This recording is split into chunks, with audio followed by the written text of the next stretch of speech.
So today I want to talk to you about my project, Hubblestack. I had to update the title just a touch. It's not just for Linux anymore. We have Windows support. Yay! Yeah, anyway. I also, I thought of something.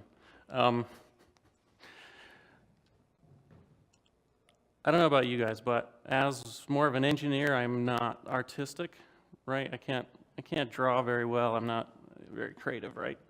So when I've had projects in the past, it's always like, what am I going to do for like a logo or something? You know, I can't create something. And then I realized the name for this, and it's just perfect. It's like the perfect combination of name and because everything from NASA is public domain, so I don't need a logo, I'll just use that, right? Like, I can use anything from anything that the Hubble's taken, and my slides look pretty and cool, and I didn't have to draw anything. Anyhow,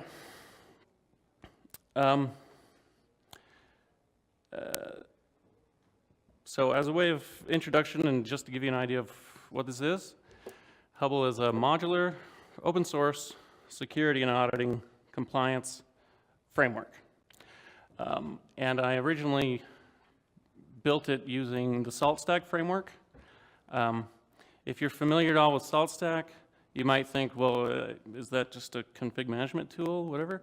It's a whole systems and automation framework, and I used it to build this. Anyway, if you're not familiar with it, check out SaltStack.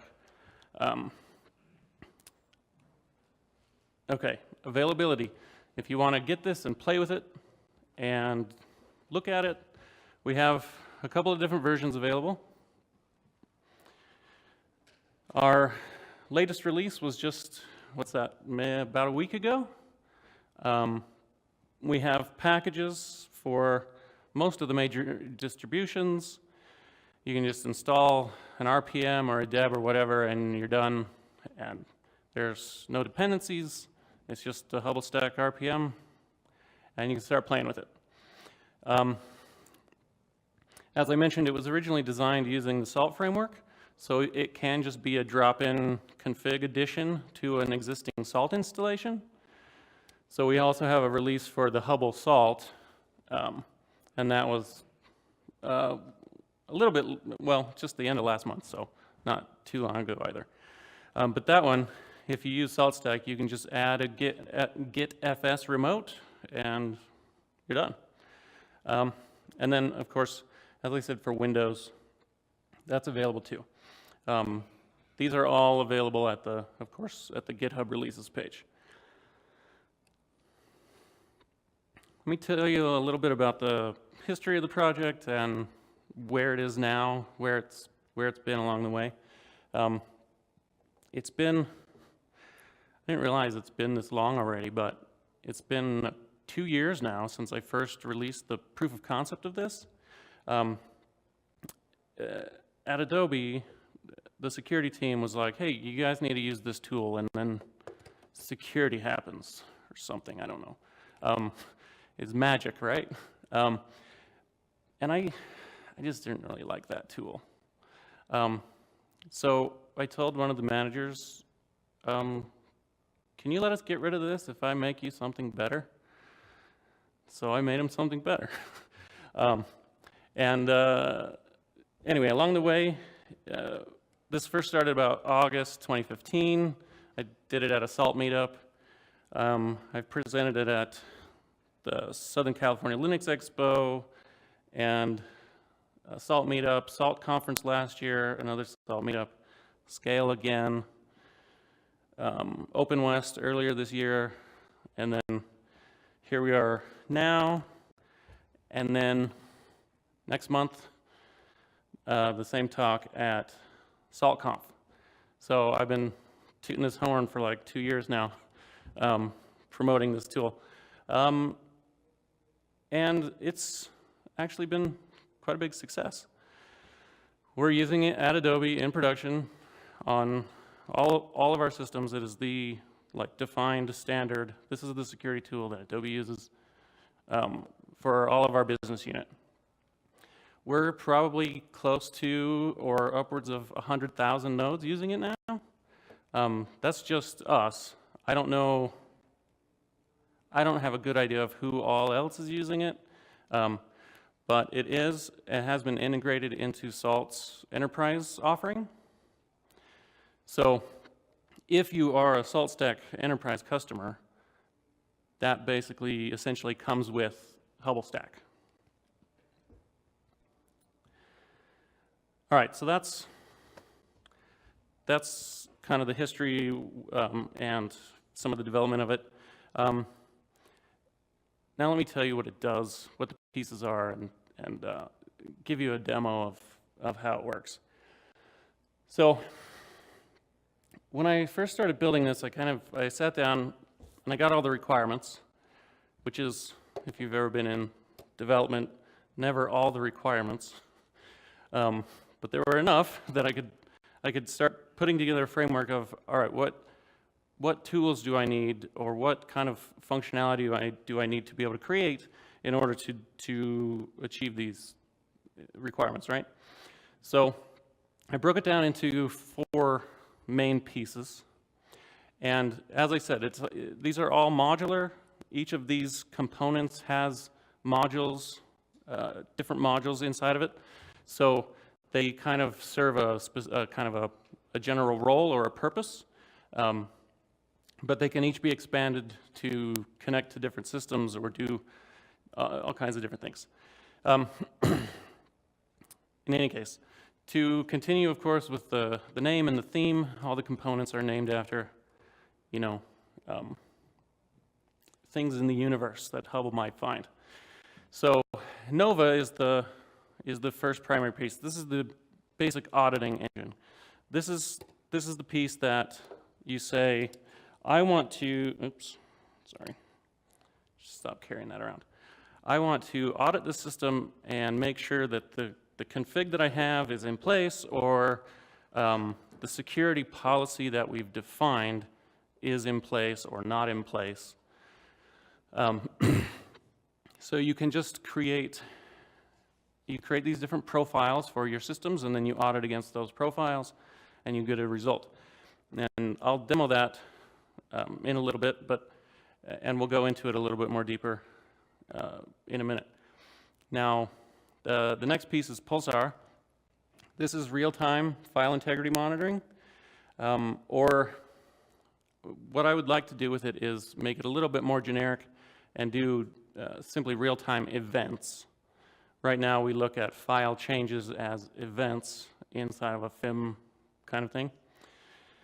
And I'll show you some more about that as well. Nebula uses the tool OSQuery. If you've heard of that, it's a tool that Facebook open sourced. It lets you basically query your systems like they were a database, like select star from logged in users, or show me command history. You can just run these queries against your system and find out all kinds of stuff. All kinds of stuff. And then the final piece is the reporting engine, or the reporting modules. I didn't want to write yet another UI for something that we don't need. So I just wrote connectors to things like an ELK-stack or Splunk or some other tool that will let you dig through it. And we already have enough of those tools. We don't need more. All right, so a little bit more about Nova. It's the profile-based auditing engine. What I mean by that, again, is that you define a profile, like a security profile. This is what I want my machines to comply to. And then it will audit against that profile. Currently, we have, I don't know this is actually all of them, but we have a number of modules for Nova. So if you look at any of these, like the grep module, if I need to look inside of a config file and look for a setting or something, I can just grep for it, and I can use that to find or audit to see if it matches or it doesn't. So that covers a whole list of all kinds of things that you could check for. We can audit IP tables rules if that's something that, that's one that we don't use. Well, I haven't used it too much, but it's there. NetStat, you can find listening ports and what applications are listening on what ports and what IPs. You can audit SSL certificates and watch for expirations, check for or basically create whitelists and blacklists of packages. I definitely want this installed on all my systems. I don't want this installed on all my systems. If it's there, I want to know. Or the same thing for services. We got to make sure that this service is definitely running or not running, or beyond that, file ownerships and permissions, kernel parameters, and then we have a plugin. If you're familiar with Vulners, they have an API. We interact with that API to do CVE scans to show vulnerable packages installed on the system. Again, let's see. We've had a couple additions, and I don't think this is an exhaustive list, but this is 99% of coverage. We use these modules to define, or rather to audit the definitions in the CIS standard. And if I didn't say this, this is kind of my tradition. For a standards body, the CIS is garbage. Sorry. Rather, they don't even have standards between their own documents, which is infuriating. When I try to create a profile, I want to, okay, they tell me the requirement. All right, we need to apply the CIS standard. So I go and look it up. All right, here's a PDF. Okay, great, I can do that. And then, oh, we need to support CentOS 6 and 7, and okay, let me pull up they're not the same? What? So, anyway, the CIS documentation, if you're not familiar, is different between Cent 6 and Cent 7, or Debian and Ubuntu, or whatever. It's infuriating that it's not standardized. This policy has this number to do this check, should be this. Anyway, I digress. So, these are the modules that we use to audit the settings in the CIS, and we define those settings using profiles written in, they're just in YAML syntax, and they define a basic, like I mentioned before, kind of a basic whitelist, blacklist, or just basically the instruction of, in the example of like the grep module, I need you to look in this file for this setting, and it references this CIS number, and so on.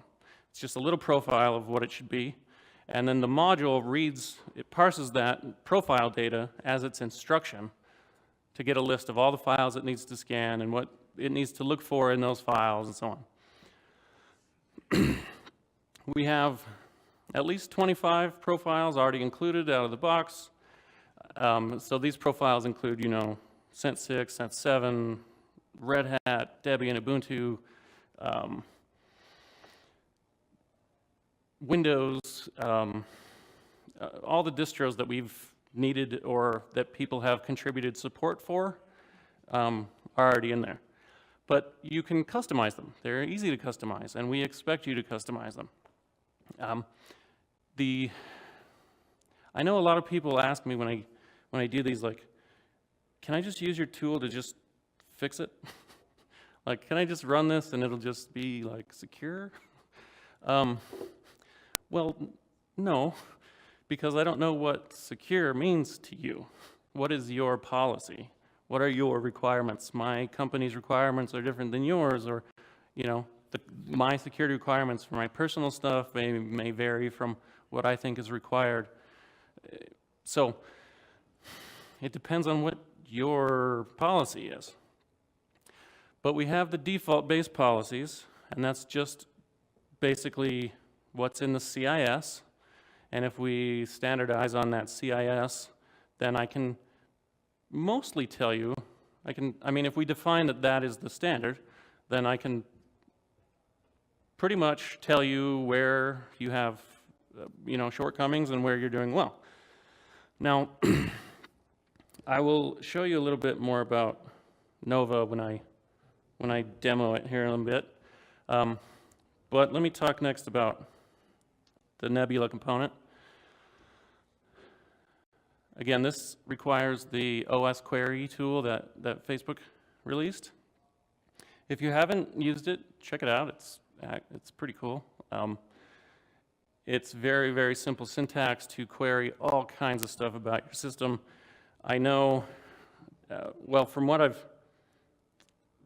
from the conversations I've had with our security teams regarding the types of data they're collecting with Hubble, this is by far their favorite piece. This gives them the most coolest, most relevant data. This is the thing that they're most excited about. Now, I don't spend my day looking through all this data, so I'm a little less excited about, I'm excited about the tool and then I can share it with you, but I wouldn't know what to do with some of that data. Anyway, you can query it like it was a database. So here's an example of some of the queries that we have available with Nebula. You can look for, I want a list of all running processes. And when I say running processes, I don't mean just like, well, yeah, I've got like bashes running and whatever.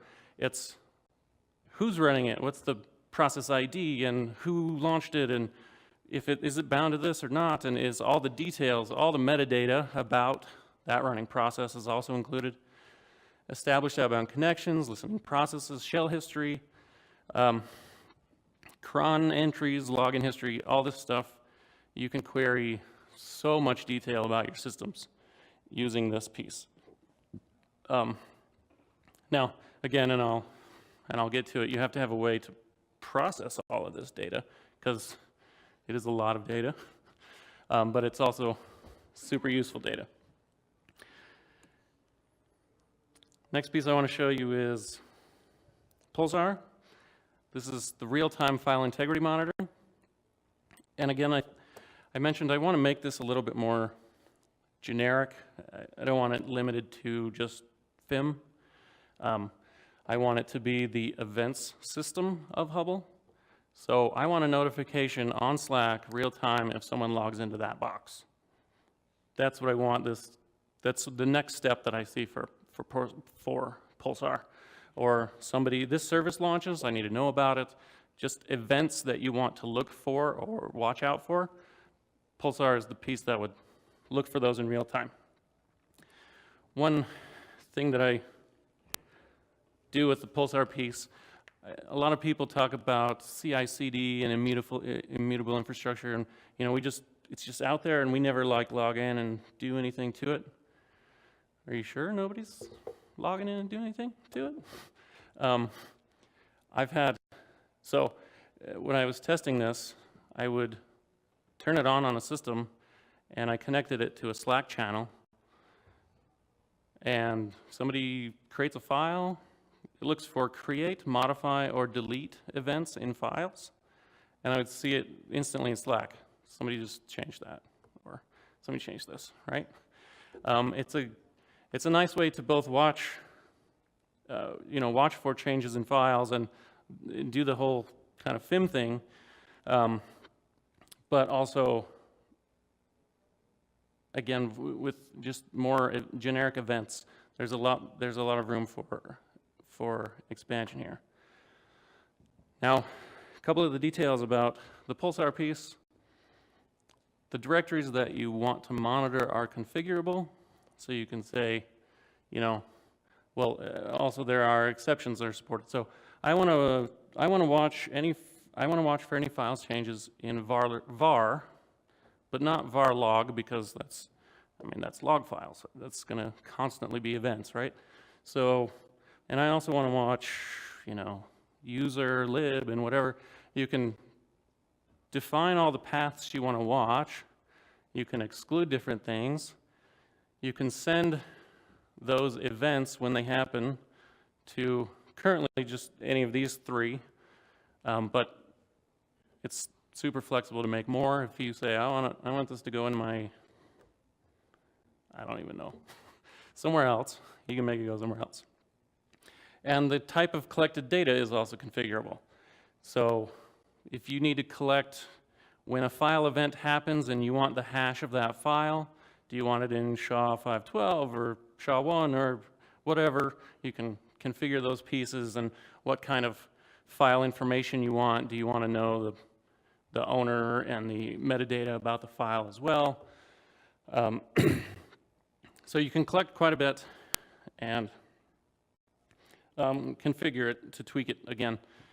It's, you know, it's your policy. It's, I don't have, there's not any, I think everybody knows, there's not any just silver bullet for all of this, right?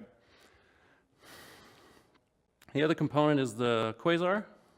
This is the reporting. So Quasar is the collection of modules that takes data from the other components and sends them somewhere to be processed or to be used or to be collected or whatever. So right now, again, Splunk, Elk, or Slack. Splunk and Elk are probably the best. Slack was nice for like testing and validating functionality, but I can't imagine getting FIM events to a Slack channel from production. It would just be a bombardment of, and there's so much data, it's not really human parsable at a real time. But putting it into one of these things like Splunk or Elk lets you, of course, go back and see. We can go back and audit and say, we know that on this date, based on our, our Splunk activity and when this was received and so on, that the setting was this on this machine at this time. And then we can see, oh, and it was changed between, okay, now we know when those changes happened and so on. I'll get to a demo here just in a second because I know everybody likes the demos, and we'll just cross our fingers that it actually works. I mean to say the presentation gods don't generally smile on presenters with demos. Some of the roadmap items, we want to get additional data for asset tracking. That can play into the kind of the asset management side of things. Be able to look for and see if local passwords are being used on systems instead of central auth like a LDAP or AD or something, and be able to gather data on what groups people belong to and what permissions they may or may not have based on that kind of stuff. And then, like I said, continue to improve Pulsar to include real-time login events, shell events. If somebody runs this command on this machine, I want to know about that one. It can run all kinds of other stuff, but if somebody runs, I don't know, I want to know. So this is something that we can extend in Pulsar. Let me share some of the example things that we're querying for and some of the data we're gathering. Here's some kind of sample queries with, well, these are Splunk queries looking at the data that Hubble has returned to it. So we can look at rare running processes across the environment and list them by their MD5. So if you have a security vendor that supplies you with, like, here's bad things to look for, bad hashes and whatever, you can look for those. You can look for listening processes that were launched that weren't launched from a binary in the path in the system's path. So somebody did, .star hacksaw.pl, whatever, like that's going to show up.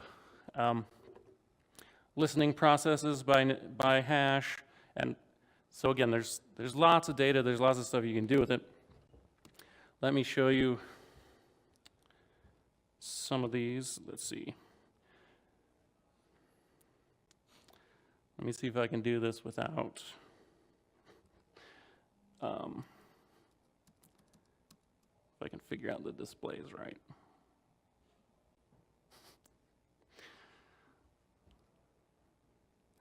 Sorry, I just had to laugh. I just saw a pop-up on my screen. Google notified me that it's my birthday tomorrow. Thanks, Google, I forgot.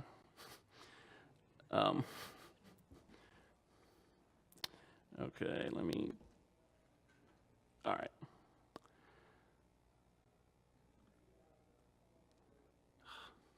Sorry, guys. No, that's not the one I wanted to drag.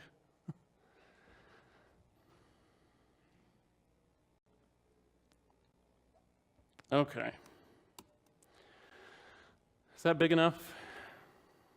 Yeah? Okay. This machine is an Ubuntu 16.04 LTS Azure image that I just spun up last night. I have done nothing to it other than I provisioned it, I installed Hubble, I ran some Hubble commands to make sure it was working, that my demo would work, but I haven't patched anything, I haven't installed anything extra other than putting ZSH shell on, because anyway, I'm spoiled with ZSH. I'm picky about that. Anyhow, so this is, like I said, the Ubuntu 16.04, and it has Hubble installed. So let me do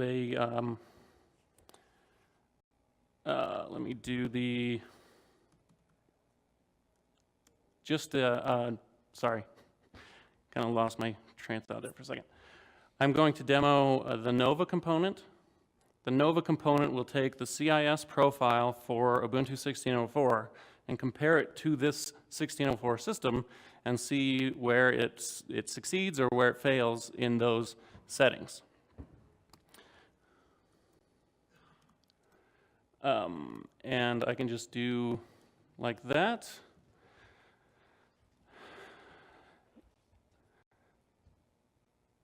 I often run it in verbose mode so I can see what it's doing because it takes a minute. Which I should talk to somebody about this. One of the main things when I created this was I wanted it to be super fast, and it's slowed down over time. Not like horribly, but just more than I wanted. Okay, so let's look at these results. For this system, compliance percentage 55%. So right out of the box, this is what Ubuntu gives you. According to the security standards, there's a number of things that could be improved.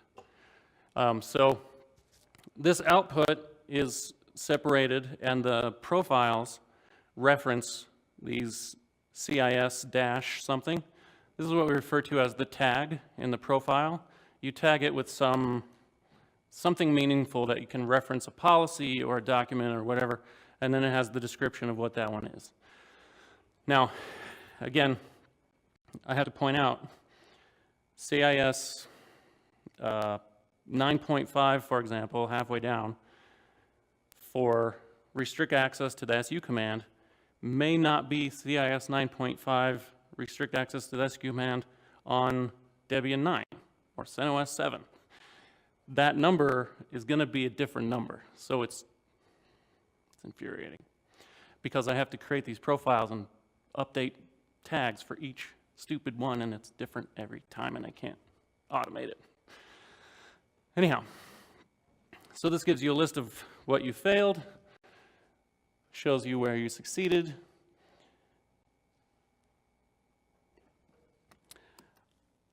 Now, running the command just like this looks in what we call the top file. The top file is the instructions of what systems should I apply which profiles to. I want to apply the Ubuntu ones to the Ubuntu systems and the CentOS ones to the CentOS systems and so on. So it kind of does some auto detection and runs kind of the baseline stuff. You can, if you want, have it run just an individual profile or just a new profile that you just created, you just want to run that one, you can just call that one directly. So here's one. This uses the Vulners API module. This is a profile to tell it to go do that. This will take a list of all the packages on the system and submit it through their API and get a result back of, hey, you know, this many. Oh, not bad. Okay.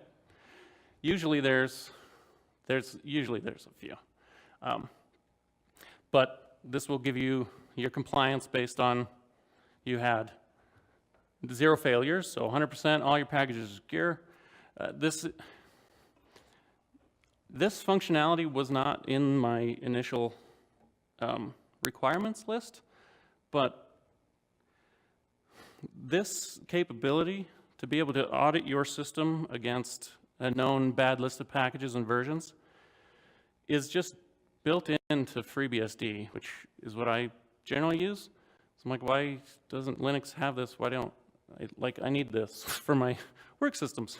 So I built this piece into it so I could gain that same functionality that I had at home, at work, and now we've improved it. And there was a few talks with the people at Vulners about, guys, you're killing our API, you're sending us too much traffic. So some back and forth about making things a little bit smoother and more efficient.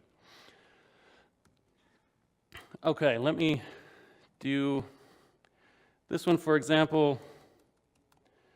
Oops. This will run the Nebula queries that are labeled. The label for that is 15-minute. The way we've divided these up is there's 3 default groupings of queries. One grouping of queries runs every 15 minutes, one runs every hour, one runs every day. And there are different, again, the 15-minute is not just one query, it's a list of queries. It's that grouping of queries that we want to run. Again, this data is more useful when put into something like Splunk, but it's a lot of data to look at in the console. But this shows me logged in users and all kinds of information about those logged in users and the time and the host and everything. Just very detailed information about the system and what's going on it. There's shell history. We've got, this is probably the running, see, again, it's a lot of data. But if you can organize it properly, like in Splunk or Elk or something like that, you can do a lot of stuff with a lot of data. Let me see. Oh, I was also going to show this extended monitor situation. I can never find my mouse. Okay. Oh, that's what I was doing.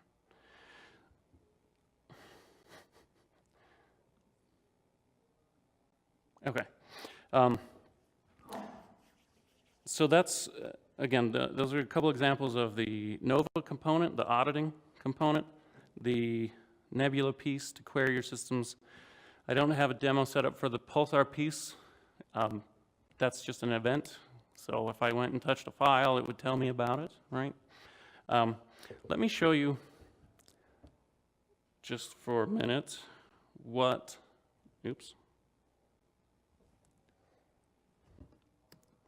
one of these profiles looks like.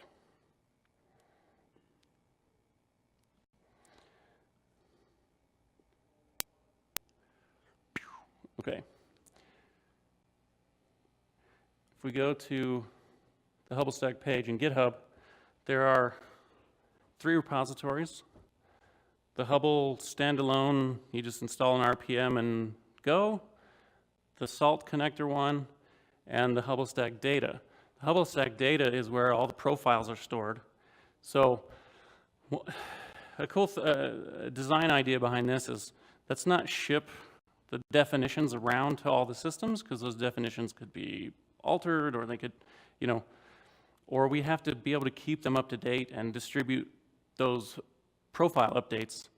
So why not just have the machines subscribe using Git or S3 or Azure Storage or whatever, and just go fetch their instructions anytime there's a change.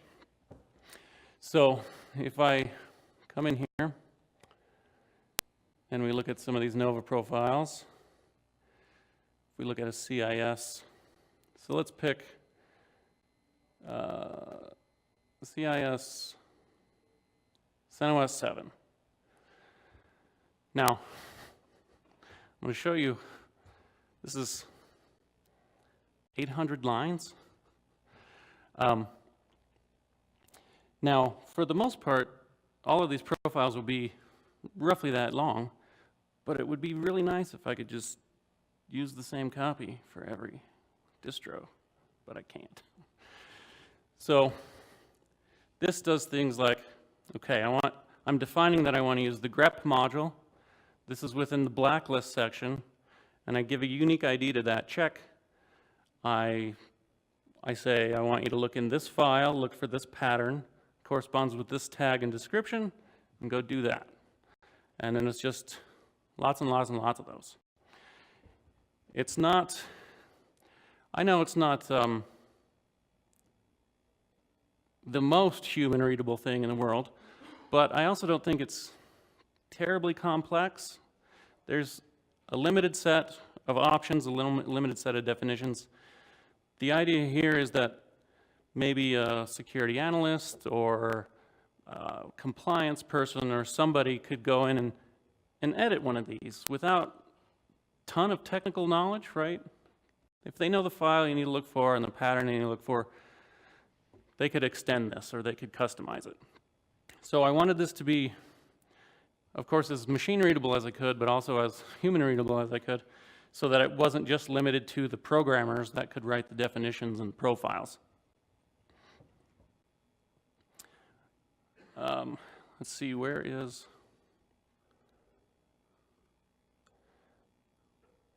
Okay, this section starts the sysctl module, and so that does a sysctl query to the kernel and says, you know, what is your setting for this? And it should be, we expect this, or so that would be a pass or a fail. You can do groupings. This checks multiple files, and all of them have to match. Anyhow, you get the idea. These are, there's where the package section starts. Package blacklist. Make sure all of these are not here. So, basically, if you install Hubble, you take the RPM, you install it, you open the config file and say, point to this Git repository for all of your instructions, and you provide the destination to your Splunk server, and then you're done. By default, it will use this one. Out of the box, the config just goes to the default Hubblestack data repo. But if you want, of course, you probably want control over what checks your systems are going to do. You probably want it to subscribe to your own Git repo, where you are making the changes and you know what the checks are and what the policy is. Again, that is super easy to do. You can just fork this repo, and then you are in control of your copy of the profiles, and you just point your Hubble daemon to your fork, and you're done. Let's see. Okay. So that's the profiles. Let me get back.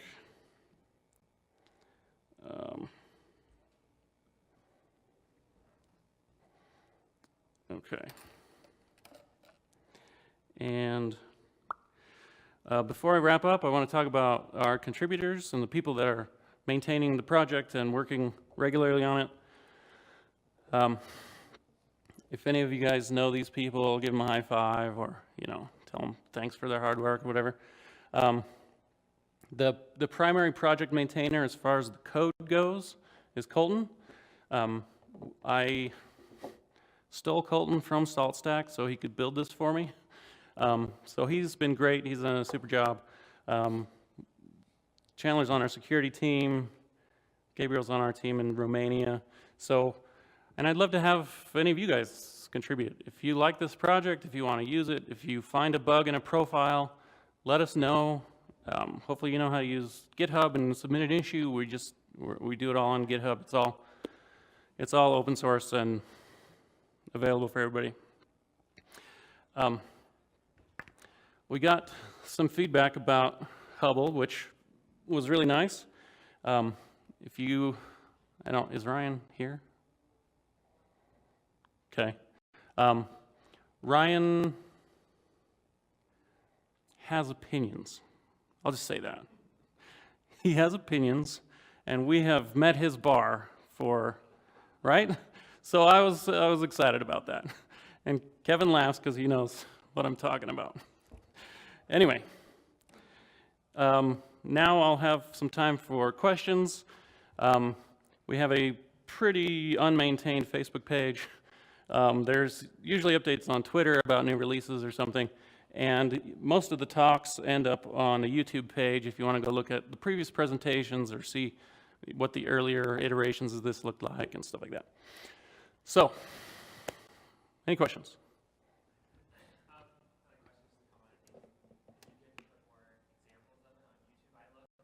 Oh.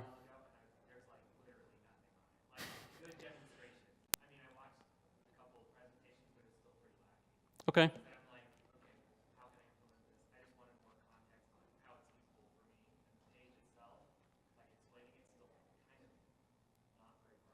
Okay.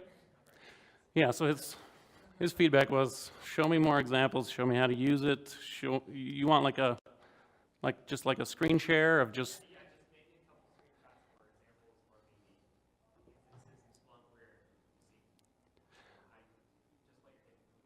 Right. Right. One of the difficulties I've had with that is I've got tons of data in Splunk, but it's Adobe's production data. I cannot share that with you guys at a conference, right? And I don't have a Splunk instance at home that I'm not paying for that. So there is the ELK returner, and I've got data in there, and I'm playing with it, but I'm not a data guy. I don't know how to make those dashboards really well. And so what I would love to see, and if I can talk to my security guys and the other security guys that are in here, if you guys could do a talk on what you're doing with all the data I've given you and make him happy, that would be great. All right, any other comments, questions? Yeah.